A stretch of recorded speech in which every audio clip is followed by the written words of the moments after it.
When I had solar PV installed on our home last December, the single most important thing at the top of my to-do list was to make sure I could monitor it using Home Assistant. Firstly, I wanted all of the generated energy to be tracked in Home Assistant's energy dashboard. At a glance, I can see exactly how my solar generation is making a difference to my energy bill. I'm already using the Hildebrand Glow IHD to monitor my import and export energy and power with the grid, and I'll cover that gadget and how it integrates into Home Assistant in a future video. My solar installer selected the SolarEdge SE3680H inverter. This particular inverter is basically the largest you are allowed in the UK without having to apply for permission from your power distributor. You only need to inform them, and therefore the process involves a lot less paperwork. Conveniently though, I don't have enough space on my roof for that many solar panels, so I couldn't make use of a bigger inverter anyway. Each of my solar panels has a voltage optimizer attached to it. These little boxes ensure that any panels currently in the shade don't create an impact upon the generation of the other panels. This system achieves a similar result to one that uses microinverters. I guess there's an argument as to whether optimizers or microinverters are better, as both methods have their own pros and cons. With the SolarEdge and optimizer combination, you do still have the ability to monitor your system at panel level via the My SolarEdge app. If your installer has done their job properly, then you'll find a physical layout of your panels within the app. You'll be able to see the individual generation at a glance and select them for more information. It's useful to see this level of information for troubleshooting purposes, so as you can see whether a panel is faulty or not. If you don't have a physical view in the app, contact SolarEdge support. I found that they replied very quickly and were extremely helpful. The one issue I have with SolarEdge here though is that the panel level data is only available via their app. They have a web API for the inverter data, but for some reason have chosen not to include panel level data in that API, and it's not available locally directly from the inverter either. All of the SolarEdge HD wave inverters will work in a similar way regardless of which size model you have, and connecting them to Home Assistant is super easy.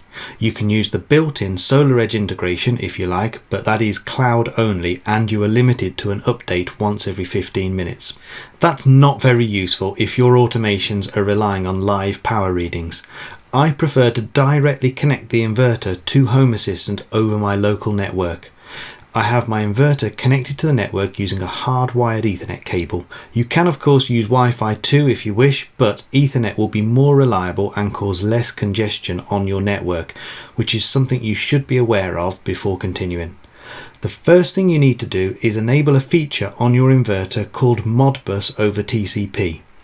You can ask your installer to enable this feature during commissioning, or you can do it yourself. Underneath the inverter is a toggle switch. Move the switch to the position marked P, which should be to the left, and hold it there for about 3 seconds and then release. This puts your inverter into a wireless hotspot mode that you can connect to using your phone, laptop or tablet. Using your chosen device, look for a Wi-Fi network starting with the letters SEDG and followed by a series of characters that are actually the serial number of your inverter. You'll need a password for the Wi-Fi network, and you'll find this on a label that's usually on the right hand side of the inverter, handily titled Wi-Fi password. Give it a good minute to connect and then open your web browser and go to the IP address 172.16.0.1. It might take a few seconds to load the first time, but you should end up in the commissioning interface. When you've finished exploring, and I know you will, go to the Site Communication section, Modbus TCP, and then enable Modbus TCP. Now you need to find the IP address that your inverter is using on your network.